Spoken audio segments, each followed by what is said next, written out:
Hey, it's Jeff Walker, and last week's video was called Publish or Perish, and it was about um, my decision to start publishing via video 2 years ago. And I got this comment from Glenn Martinez on my blog. He said, "I'm surprised and disappointed that a person that promotes video would shoot a video without an off-camera," I'm doing a little editing there for Glenn, "without an off-camera remote microphone.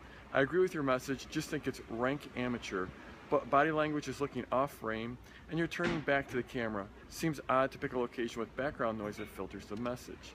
I'm learning but trying to avoid to learn from teachers who do not make obvious mistakes in technique." And so Glenn's right. If you go look at that video, it was a noisy shot. I was on the beach. There's all kinds of surf noise. There's a little bit of wind noise, and he's exactly right. My body positioning was off. It was sort of like this, where I was turned. My body was facing out of the frame. You don't want to do that. You want your body to lead into the frame. You want everything to be leading into the frame. And he's absolutely right. But he missed the overall point, because when you're publishing, everything you do is copy. Everything you do is creating an impression one way or the other.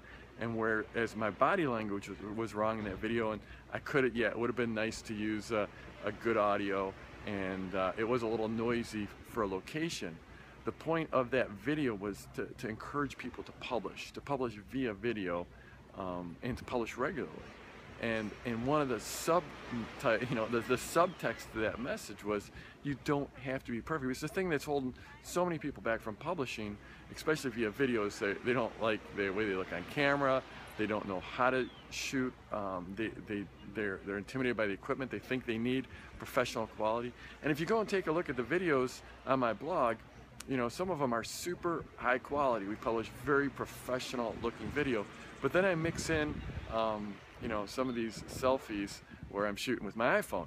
And why do I do that? Well, there's a couple reasons. One is to be encouraging to people that they don't have to be crazy professional. Second, these iPhone videos are just inherently, they're more intimate, because people know I'm just shooting with my phone, and or at least it looks like it. And then the other thing is I just shoot when inspiration hits. So last week I just happened to be at this beach where 2 years ago I said, I'm going to just start publishing. And the synchronicity of being at the exact same beach, and 2 years ago I talked about this big decision I made to pursue personal development, and this time, 2 years later, I'm talking about this big decision to start publishing via video. And that was the subtext of the message. So the technique wasn't perfect, but that was the last thing I was worried about. Now, I do have a bit of a background in photography from way back when I was a kid, so I do understand composition. And looking at that video after I got back, I'm like, oh man, my body was all wrong. In fact, I went back and reshot. This is a little behind the scenes.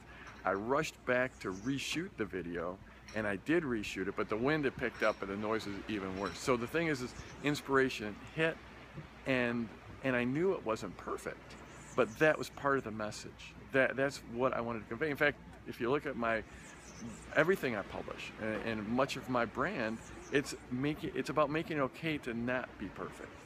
And so yeah, would it have been a greater shot if I had my film crew? It was like my son, who's become an incredible pro. Would it be great to have him with me with all our professional gear? Yeah, it would have been. But it was way better to get that video out there when inspiration struck.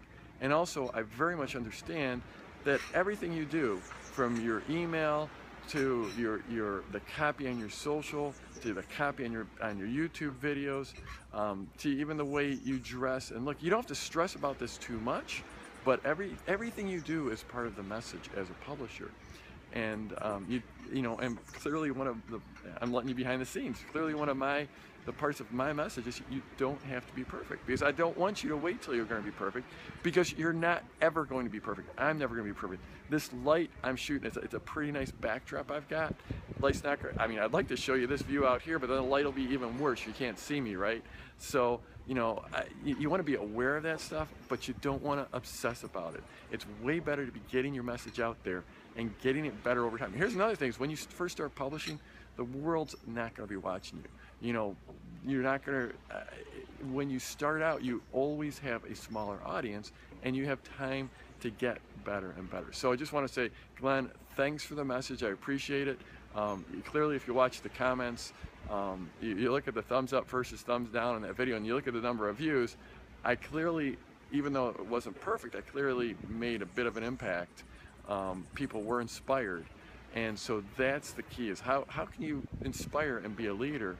And you don't want to do things that detract from your message, but you don't have to be perfect. So I'm Jeff Walker. If you're watching this anywhere else besides at my blog at jeffwalker.com, head over there. That's where all the action is. That's where Glenn left his comment. That's where most people leave in their comments. Hit that thumbs up button if you like this video. If you didn't like it, hit the thumbs down button. It doesn't matter to me. I just want to get some reaction, get some, and get in a discussion with you. So that's about it, and let's go get them this week.